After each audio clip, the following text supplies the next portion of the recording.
Before the video starts, if you're just interested in what my power rankings actually are, skip to the time on the screen right now. Other than that, enjoy the vid. Yo, what's going on, guys? Michael Jordan, or the Copy Dog here, back with another Overwatch League video. And today I am going to be doing my mid-stage power rankings. I haven't done this before. I didn't do it for the first stage, but I was like, why not? Let's do it. It should be fun. There's no face cam for this video. You don't have to look at my face. You just get to enjoy this beautiful gameplay. So I hope you enjoy, and let's hop right into it. At number 20, we are going to have the Florida Mayhem. I still think, even after the changes that they've made, they're still by far the worst team in the league. I don't see this team going anywhere. They need a complete rehaul, especially their tank line, if anything. Their tank line has looked awful, especially Zephyr. I know before I said Sam was the worst in the flex tank in the league, but he's kind of grown on me. And Zephyr has definitely not. So I am going to have to put Mayhem at number 20. And until they make serious changes, I think they will stay at that position. At number 19, we have the Washington Justice. Same position as last time. They also look bad, but I feel like like I've said before, if this meta shifts to a DPS meta, this team can actually be really good. Right now, I don't see it happening, but in the future, I do think they will. And I will put a bold prediction right now. This team is going to make a stage playoff. Whether it's stage 3 or 4, I think that this team will make one. I think that they can become a top team. So, yeah, Justice at 19. At number 18, we have the Atlanta Reign. They just haven't looked good at all.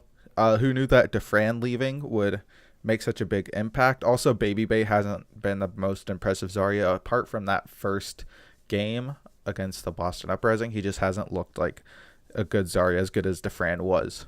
And then also, where is Daco? At number 17, we have the Toronto Defiant.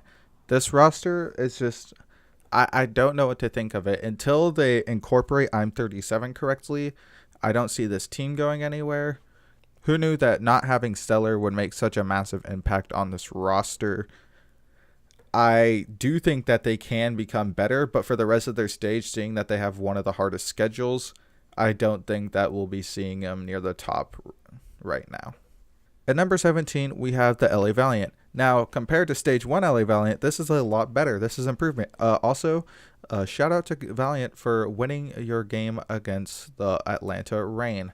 Congrats to you. Let's see if you can take another win. Until they do that, they're here at number 17. But honestly, it might be a little high still. I just have faith that this roster can be good, especially with Izayaki and KSF looking extremely well.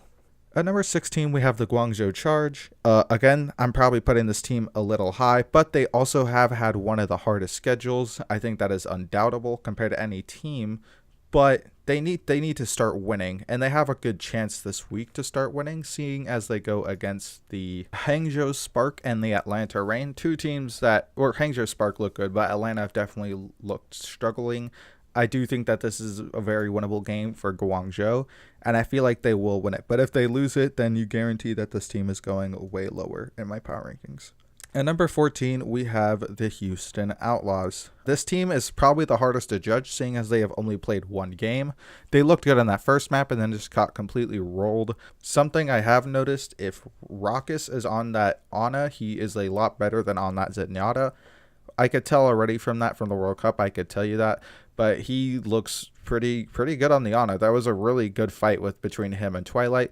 But regardless of that, I just don't think this team has that pack, the punch, in order to become a top team. At number 13, I have the Paris Eternal. They look like a mid-of-the-pack team. Other than that, there hasn't been really anything impressive. Besides Gray's Ana, he has shown us some of the most unique grenades so far, and he's hit some nasty sleeps. But other than that, the team looks solid. They look like a solid team, but I don't think that they're the best, and I just don't think that they're the worst. At number 12, we have the Philadelphia Fusion. They've just, compared to what I thought they would be in this meta, especially with Sato being able to play more Winston, they have been underwhelming. In all of their matchups, they've been good, just not good enough. And it's not even in the New York game, they did not look good at all. And they go up against New York again and have a tougher schedule. So I don't see this team making Stage 2 playoffs and continue to struggle in this meta. At number 11, I have the Chengdu Hunters. This team has always been my favorite ever since the start of the league. They will continue to be my favorite. Keep playing DPS Chengdu Hunters. You're doing good. You have a good chance of making stage playoffs. Just win the games that you're supposed to win and you will make it. At number 10, we have the Hangzhou Spark. I love this. I love all the Chinese teams. They're probably my 4 favorite teams are all the Chinese ones because they all play like super good. But especially Guxue and Crystal, when they were together, they didn't. Okay, Crystal hasn't lost yet. Of course, he only played 2 maps, but those were 2 very important maps, and he played out of his mind on those maps. And when he's with Guxue, they look really good, especially like they did at the World Cup, but they look even better here. So I think if Hangzhou play Crystal more and play to their strengths, then this team can be very scary moving forward. At number 9, we have the Seoul Dynasty. They're still a good team. I think that they can be a top team, but until they put Fleta and Fissure in, they're not going to be. So saying, yeah, I don't know why they're not playing Fissure and Fleta. It's really confusing to me, seeing that those were 2 of their better players. And also, I want to see if they play Elect and Highly. I think it's Elect. Yeah, I want to see if they play those 2.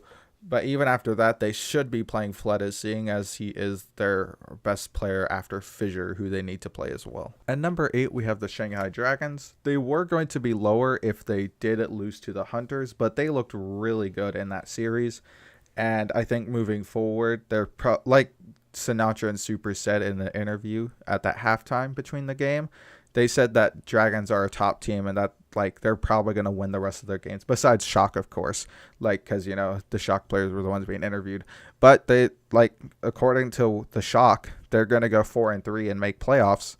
So to be in playoffs, you have to be top 8. So that is why I'm putting the Dragons here. Also, Ding has looked really good, and Gamsu has looked better than he did last stage. And I thought Gamsu was in the upper half of tank players. So also the support, I just like this team, and I think that they'll do good. At number 7, we have the Boston Uprising. They need more consistency, but they are still a top team. But they also do have probably the hardest schedule moving forward. They really needed to win that Spark game for a better chance at playoffs. But even after that, this team still is good. And I want to see Color, Hex, and Blase continue to play more DPS because they look really good on those compared to what they're playing right now. At number 6, we have the Dallas Fuel. Tank line is very nutty. Every player on the team is good. And yes, even Zach is good. I still think that if they didn't play Zach and played a better Begita, such as Taimu or Mickey, they'd be a better team, but they're not going to do that. So if they did do that, I think they'd be a top 5-3 team, but they're still very good. And I am excited to watch this team play the rest of their games. And they also have a very easy schedule, so that is something that is going for them. Also, something I do want to say, we have the chance to have 5 undefeated teams at the end of stage 2. If the Spitfire, which are all these are top 5, if the Gladiators, Spitfire, Titans, San Francisco, and Excelsior all win the rest of their games, they will all be undefeated. And if Dallas beats Titans somehow, then Dallas can go undefeated, and there's still 5 teams that are undefeated, which is pretty crazy to think about. So I'm excited to see if we have 5 teams undefeated. That'd be a sight to behold. But yeah, back to the power rankings. At number 5, we have the London Spitfire. Jester is a really good Winston, and he has looked a little bit better on Rhine, but also like he's just a really good Winston, and he can really put his team on his back with Winston. Also, Prophet not even arguably, I think he's the best TPS right now in the league, and this team will get better over time. Yeah, I'm going to get all these rest ones out of the way because they're basically the same as my last power rankings. At 4, we have the LA Gladiators. They're a pretty nutty team. They can also go undefeated, and they probably will. At number 3, we have the New York Excelsior. They're still a top team, but until they either beat the Shock or Titans right now, they're going to be at number 3. At number 2, we have the San Francisco Shock. Again, another really good team, but until they beat the Titans, they're going to be at number 2. And at number 1, we have the Vancouver Titans. And I can't really say anything about this team that probably hasn't been said. They are really good, and until they're beaten, they are going to undoubtedly be the best team in Overwatch. And that is going to do it for my power rankings. I will throw them all up right now. Thank you so much for watching this video. If you do enjoy Overwatch League content, be sure to subscribe, and I'll see you next time. Peace.